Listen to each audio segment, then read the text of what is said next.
حضرت سیدنا عثمان غنی رضی اللہ تعالیٰ عنہ کا عشق رسول دیکھیں کہ ایک مرتبہ سیدنا عثمان غنی رضی اللہ تعالیٰ عنہ کسی مقام پر تشریف فرما تھے اور اپنے صحابہ کرام جو آپ کے دوست تھے، صحابہ کرام آپ کے ساتھ تھے، تو ایک مرتبہ کہنے لگے اپنے دوستوں سے پانی منگوایا، پانی منگوا کر وضو کیا، اور وضو کرنے کے بعد آپ یک مسکرانے لگے۔ حضرت سیدنا عثمان غنی مسکرا رہے تھے اور صحابہ کرام جو آپ کے دوست تھے، آپ کے جو پاس تشریف فرما تھے، ان سے کہنے لگے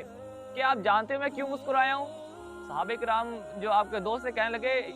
یا سیدی ہم نہیں جانتے، اے عثمان ہم نہیں جانتے آپ کیوں مسکرائے ہیں۔ تو سیدنا عثمان غنی کیا فرماتے ہیں؟ کہتے ہیں آؤ میں آج آپ کو بتاتا ہوں۔ خود ہی سوال کیا، خود اس کا جواب دینے ہیں۔ فرماتے ہیں کہ آج میں آپ کو بتاتا ہوں کہ اسی مقام پر جہاں آج میں موجود ہوں، اسی مقام پر ایک مرتبہ آقا علیہ الصلوۃ والسلام تشریف لائے، اور جب حضور نبی کریم صلی اللہ تعالی علیہ وسلم تشریف لائے تو حضور علیہ الصلوۃ والسلام نے وضو کا پانی منگوایا، پانی جب لے آئے صحابہ کرام تو حضور علیہ الصلوۃ والسلام نے وضو کیا، اور وضو کرنے کے بعد یک مسکرانے لگے، اور آپ نے فرمانے لگے جیسے حضور علیہ الصلوۃ والسلام نے وضو کیا اور یک مسکرانے لگے، اور پھر آقا علیہ الصلوۃ والسلام نے اپنے صحابہ کرام سے کیا ارشاد فرمایا اے صحابہ کیا میں تمہیں ایسی بات نہ بتاؤں کہ وضو کرنے کے بعد انسان کو اس کا کیا فائدہ ہوتا ہے، اس کا کیا اللہ تعالیٰ نے بدلہ عطا فرماتا ہے، جس کا مفہوم ہے کہ اللہ تعالیٰ جب انسان وضو کرتا ہے تو اللہ تعالیٰ اس کے وضو کرنے کی وجہ سے ہاتھ دھونے کے ہاتھ کے گناہ مٹا دیتا ہے،